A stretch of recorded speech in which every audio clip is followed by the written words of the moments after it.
me see. Go. How did you become a millionaire?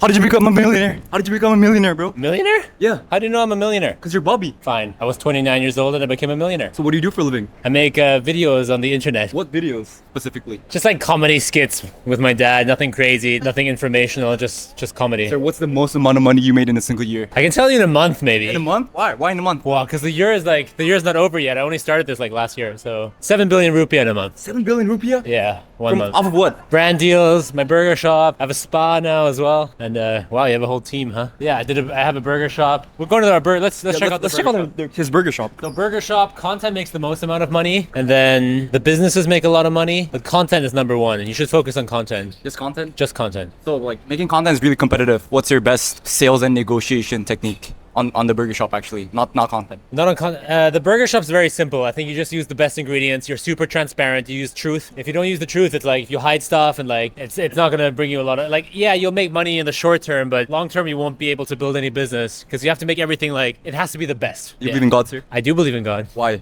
Because God actually changed my life. I believe in Jesus. When I was looking for something that my heart couldn't fill, I was looking everywhere in the world, man. I've been to 100 countries. I was into like drinking a lot, into partying, into looking for girls. And the only thing that could fill the void in my heart was Jesus. Yeah, they call it, in the Bible, he's called Jehovah Shalom, the Prince of Peace. And true peace can only be found in God. So are you Bobby or Ben? Just Ben, dude. So this is the burger shop. Yeah, we'll check out Bobby's Burgers. So, have a look. This is my team. Hi, team. Cook 100% beef tallow. Yeah, because you know seed oils, right? Yeah. Seed oils is what makes people sick. Seed oils is like the highest inflammatory ingredient you can ever have, and they actually used it to like motor machinery. And then later in life, they found out, oh, okay, we can refine this, turn it into something clear, and then cook stuff inside. So we only use animal fats. This is how Burger King and McDonald's used to fry their fries like 20, 30 years ago when you guys weren't even alive. This is how the French fries taste like. Is this how you stay healthy? 10% body fat this morning, bro. 10% body fat. Nothing compared to him, right? Nothing compared to him. 10% body fat, yeah. What's success to you? Success. Having the most peaceful life. No one disturbing you, knowing that you're provided for, knowing that you're loved, that is success. So with that being said, we're going to be having another chat with Bobby Saputra. We're going to have a coffee chat and we're going to talk about how he made it. See you guys there. What is up, guys? Today we're with Bobby Saputra, our second chat. We're going to have a long chat, a 10-minute episode with Bobby Saputra. And so the first question is, what was your turning point from becoming... You mentioned that you were like a bad kid before and you were like a crime back in Germany. Yeah. And now you're like living life of success. Like, what was your turning point, man? It was when I realized that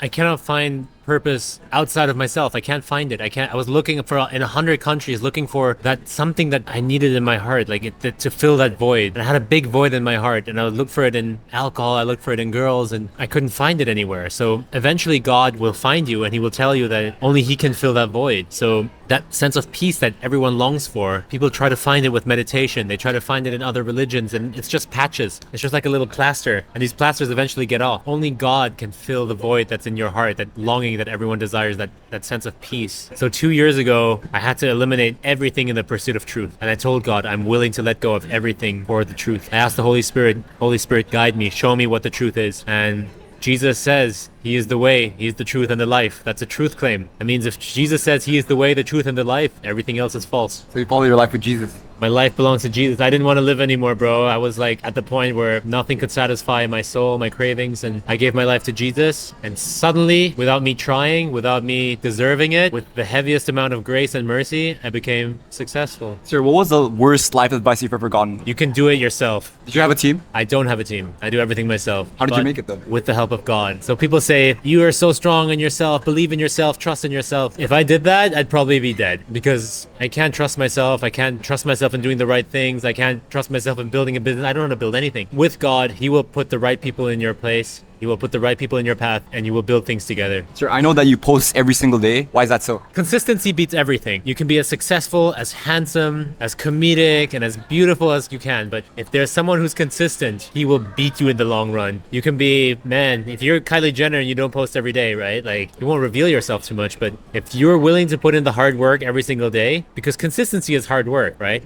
It's discipline. And if you're willing to be disciplined and self-controlled and willing to work hard, you beat anyone. No one's taking brand deals away from me. I'm posting every day. How are you going to stop me? So do you think hard work beats talent? If you're exceptionally talented, if you're the Michael Jordan of all Michael Jordans and you fail to work hard, then hard work beats talent. Sir, I know that you post a lot of content in social media. How do you monetize those content? So YouTube pays you ad revenue for all the views that you get. So that's like a little side. That's like my main income, I would say, because it's like every month you get a check from YouTube and you don't even remember it. And it's like, oh, cool. But the brand deals get the most amount of money. So brands love working with influencers. Because think about it, right? Like you've already created your audience. You've already carefully curated and selected the right people. So brands will approach you to exactly target those people for free. So sometimes brands won't even ask you to tag them or anything. They just want you to use their product. Especially my character is very niche, right? He's like a rich kid. A rich kid, you could be using anything. I can use a Hermes belt and a Gucci belt, right? Like everything. I can use everything. And so my brand is very good. My tip for people who are starting out in creation is find a niche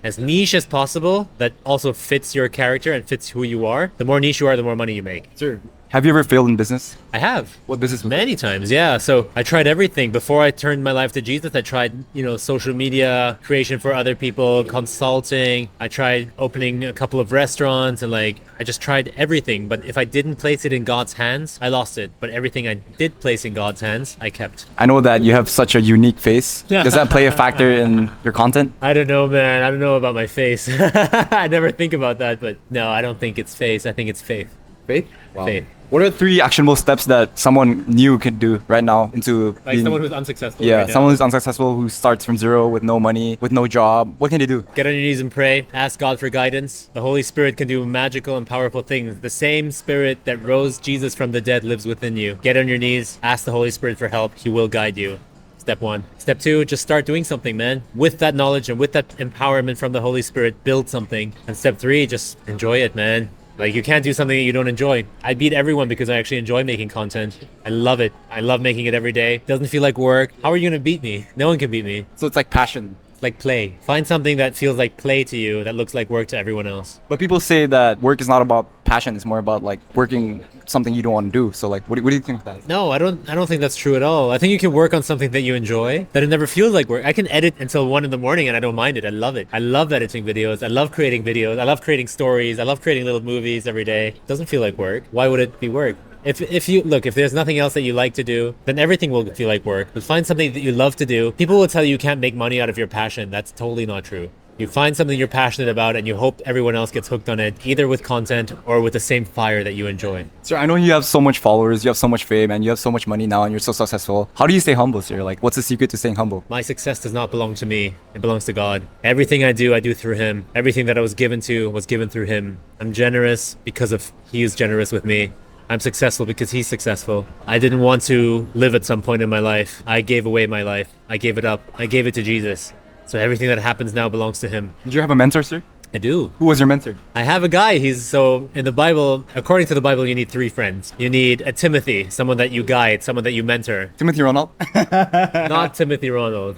Timothy in the Bible. Then you need a Barnabas. You need a friend that joins you, goes everywhere. And you need a Paul. And your Paul is actually your most important mentor. Because he gives you guidance and he guides you spiritually. So whenever you fail in life, whenever you think there's no purpose, whenever you think there's something going southwards, your Paul guides you into the right direction. You have to find someone who's apostolic and prophetic.